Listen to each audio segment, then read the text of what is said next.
I know Comic-Con has briefly not been touched via me on this channel, but has been sort of touched on by other people like Tana Fishies, Duck Brick, and Bricks by Mind. That sort of just was like a thought blank right there, sorry.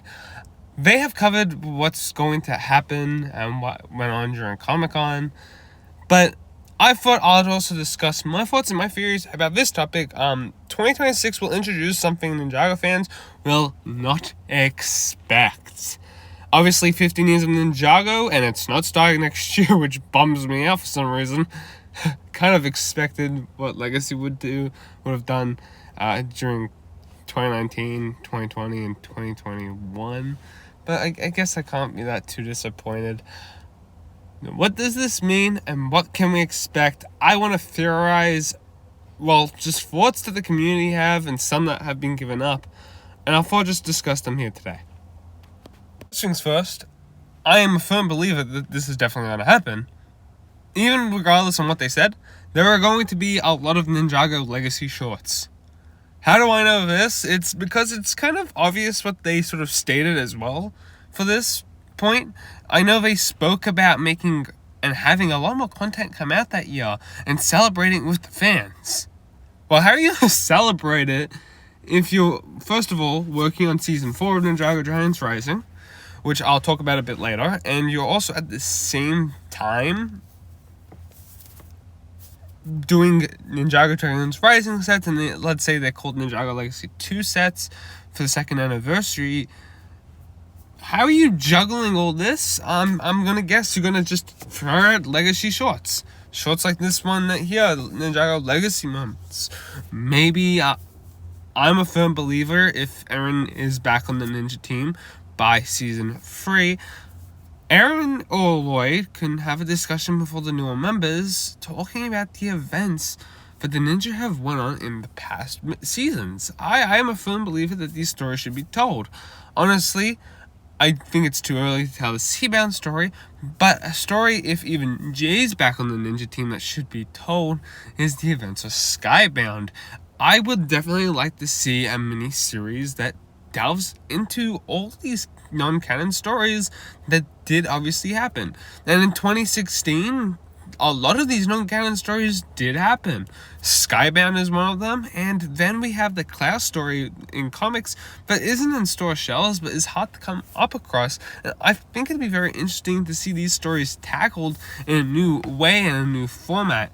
It doesn't have to be animated in the traditional Wild Brain style, but whatever studio they're dealing with, I've probably blanked out.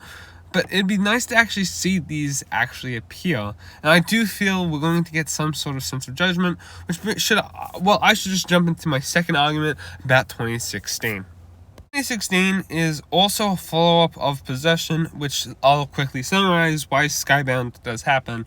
By the end of Possession, one of the realms fall, the cursed realm falls, which then hence means a sister realm must follow, this being Ninjago.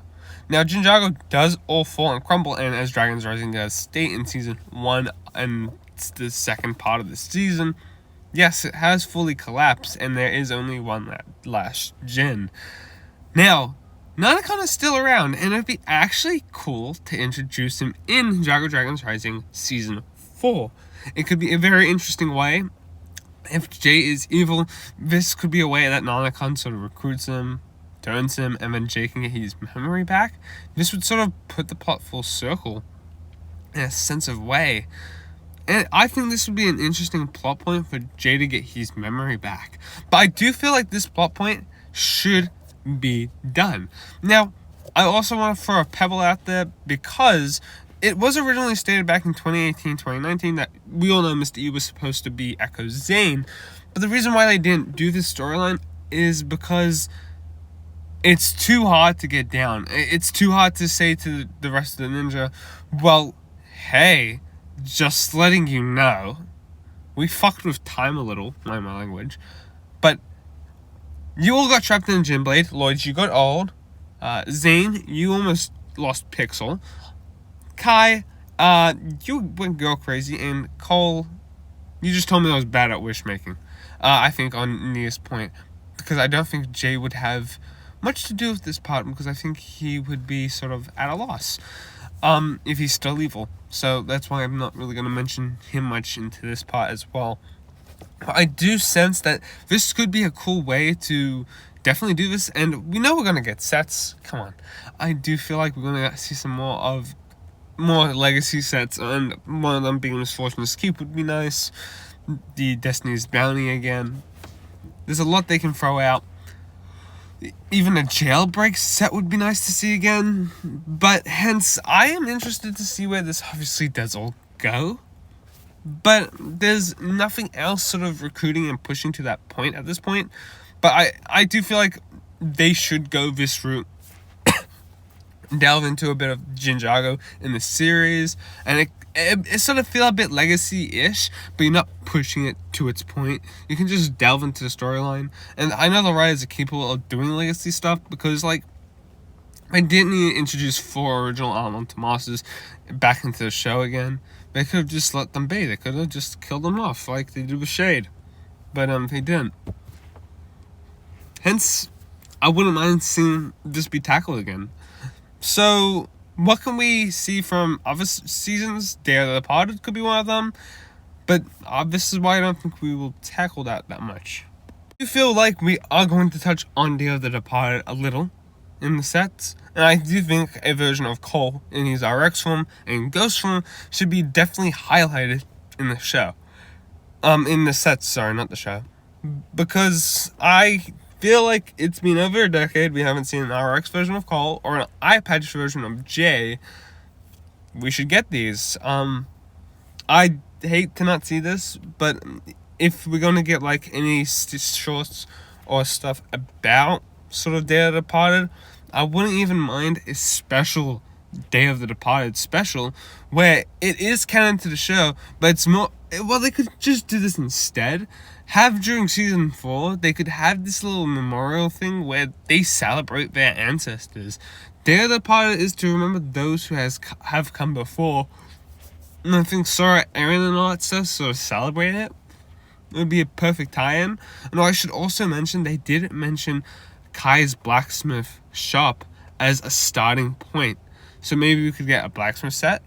I'm hoping though we do get to see some main set focuses and character focuses of the ninja in those sets.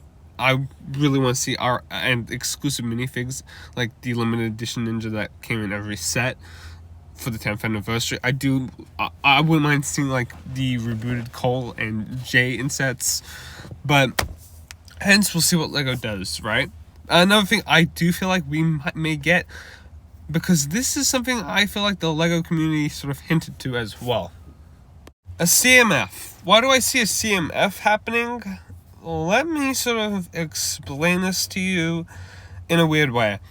Recently, LEGO doesn't seem to be, in my opinion, pushing the CMFs that strongly.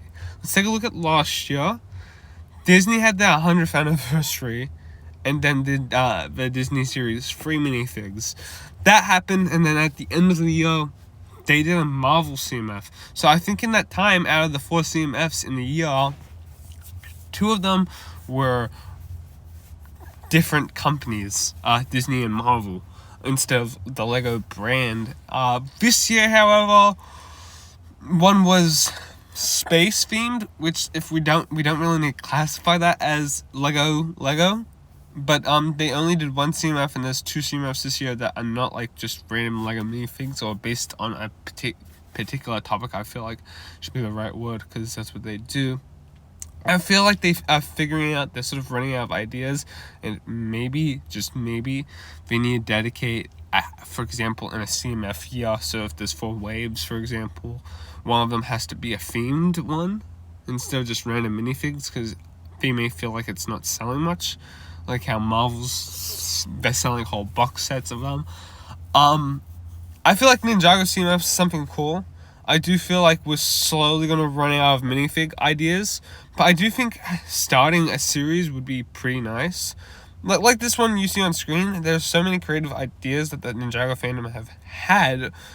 a lot like, for example, in this picture, we have already got like Camille, the Master of Gravity, Jacob, Lobo.